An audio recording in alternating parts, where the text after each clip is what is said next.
መሰል መዝሙር ዘፈንን በመዝሙር መልክ በእግዚአብሔር ስም ከሰማን ከርመናል።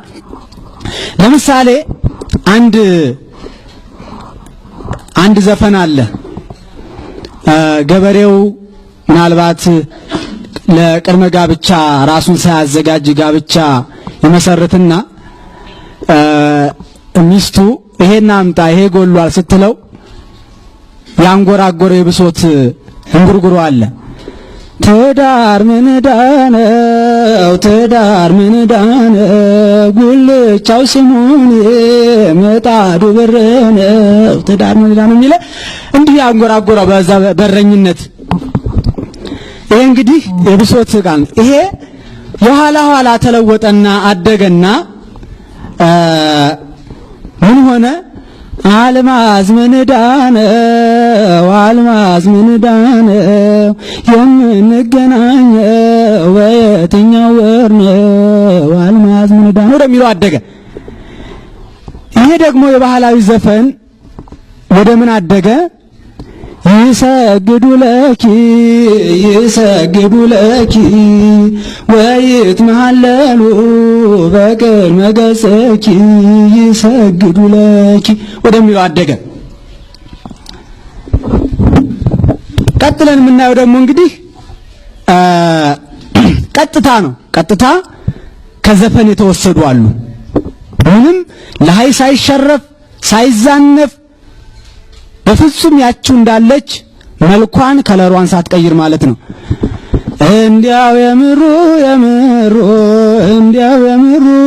የአገሬ ልጆች የምሩ በአንድ ላይ ይኑሩ ሃና ዘመዴ ሃና ዘመዴ እሷ ተስም ወልዳኑ ሰጠች መዳኛ። ይሄ ፍጹም የተወሰደ ነው። ሌላው ምንድነው? ቀደም ሲል ለመግለጽ እንደሞከርኩት በዘፈኑ ፈጠን ይል የነበረው በመዝሙር ደግሞ ጎተት ለሃይ ጨመርመር በላያ አንቺ አገሬ ቆንጆ የወንዜ ቡቃያ በላያ ይሄ እንግዲህ ፈጠን ይላል። እመኑ በእርሱ ድንቅ ያደርጋል ጌታ ጠላት አጥፍቶ በረድ እየመታ ውቅያኖስ ጥልቁን ፈጥኖ እያተነነ በላያ ይሄ እንግዲህ ኃይለ ቃሉ በራሱ እመኑ በእርሱ እና በላያ በራሱ እጅግ ያጠረ ስለሆነ ለዚህ ለኃይለ ቃሉ ለዘሩ ምቹ እንዲሆን ተደርጓል ማለት ነው። ሌላው እንደዚሁ አሁንም ደግሞ ፍጹም የተወሰደ ነው። ማርያም ድንግል ንጽሕት ምልዕተ ጸጋ ደስ ይበልሽ ይላል። እንዴት ከርመሻል ያለሜ ተኝቻ የውሽ ሌሊት በልሜ። እንግዲህ ይሄ በእውነት ፍጹም ነው። እንደውም እኔ አንድ ወቅት የዚህ አርቲስት አሜሪካ ውስጥ ነው ያለው። አንድ በህብረት ያወጡት መዝሙር ላይ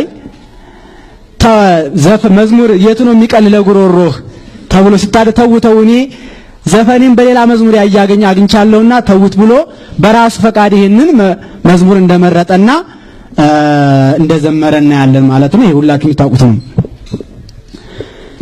ትዝብት ነው ሆዴ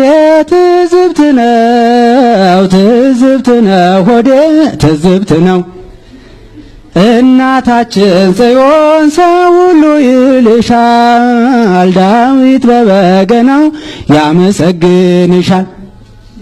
ይሄን በመሳሰለ እንግዲህ ይሄንን በላይ ደረጃ ወይም በፍጹም በመኮረጅ ማለት ነው። ሌላው ምናልባት ቀደም ሲል እቺን ሁልጊዜ የምናላዝንባት ናት። አማን በአማን በወላዲት አምላክ ሁሉም ሰው ይመን አማን በአማን አደረች አራዳ የኔ ብርቱካን የኔ ጽጌረዳ አደረች አራዳ። እንግዲህ እነዚህ መሳሰሉ የተወሰኑ ናቸው ማለት ነው። ሌላው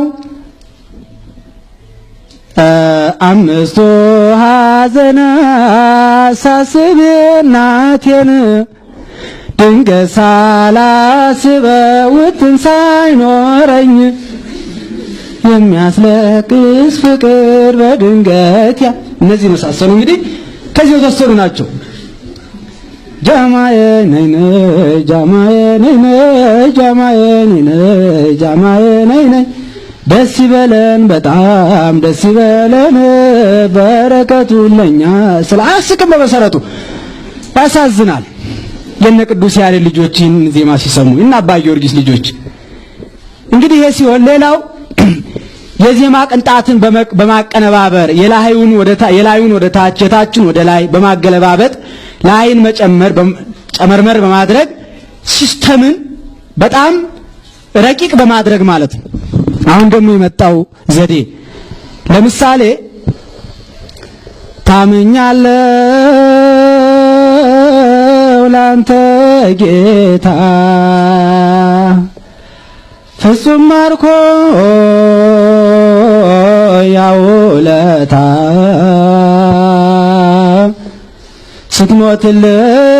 ስትሞትልኝ አይቻለሁ ያንተስ ፍቅር ለብቻው ነው የሚል አለ። አሁን ከዚች አንድ የምናመሳስል ነገር አለ። ታምኛለሁ ላንተ ጌታ አስተውሉ ፍጹም ማርኮ ያውለታ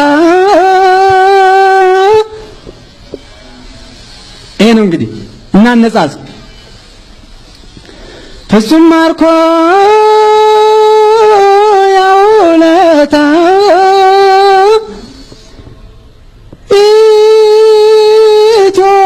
ኢትዮጵያ ሀገሬ መመኪያዬ የሚለው ታምኛለሁ ላንተ ጌታ መመኪያዬ ታምኛለሁ ላንተ ጌታ ፍጹም ማርኮ ያውለታ ኢትዮጵያ እነዚህን የመሳሰሉ ብዙ በርካታ መዝሙሮችን በዘፈን መልክ ከሰማን ቆይተናል ማለት ነው። ምንድነው ያደረሰው ጫና? ያደረሰውን ጫና እናያለን። አንደኛ በምዕመናን ሕይወት ላይ አሁን ያሉት መዝሙራት በምዕመናን ሕይወት ላይ በጥቂቱም ቢሆን በጎ ገጽታ ቢኖራቸውም ቅሉ በአንክሮ ሲታይ ግን በምዕመናን ሕይወት ላይ ያደረሱት ጫና በዝቶ ይታያል። ይኸውም የመዝሙሩ ዓላማም ሆነ ግቡ የምዕመናን የባህሪ ለውጥ ማምጣት፣ ለንስሐ ማዘጋጀት፣ ወደ ሥጋው ደሙ ማቅረብ ሆኖ ሳለ አሁን የሚሰሙ መዝሙራት ግን ለንስሐ የማያዘጋጁ፣ አድማጭን የማያርሙ፣ ሕዝቡ የኃጢአተኝነት ስሜት እንዲሰማው የማያደርቸው፣ ዛሬ መዝሙር እየሰማ ጫት የሚቅም መዝሙር እየሰማ ጠርሙስ የሚያጋጭ መዝሙር እየሰማ ዓርብ ሮብ ጧት የሚያመነጅክ ወጣት ለመቁጠር ያዳግታል። ይህ የሚያሳየው መዝሙሩ አስተማሪነቱና መካሪነቱ የደከመ ዜማውን መንፈሳዊነቱ የጎደለ መሆኑን ያሳያል። አሁን ያሉት መዝሙራት ሕዝቡ ስለ ኃጢአቱ እንዳይተክዝ በንስሐ ከፈጣሪው እንዳይታረቅ በስሜት ብቻ እንዲያጨበጭብና እልል እያለ እንዲኖር ከማድረግ ውጪ የገሌ መዝሙር ውስጤን ሰበረው ሕሊናዬን ወቀሰው የሚል ምእመን እንዳልተሰማ ግልጽ ነው። ብቻ ደስ ይላል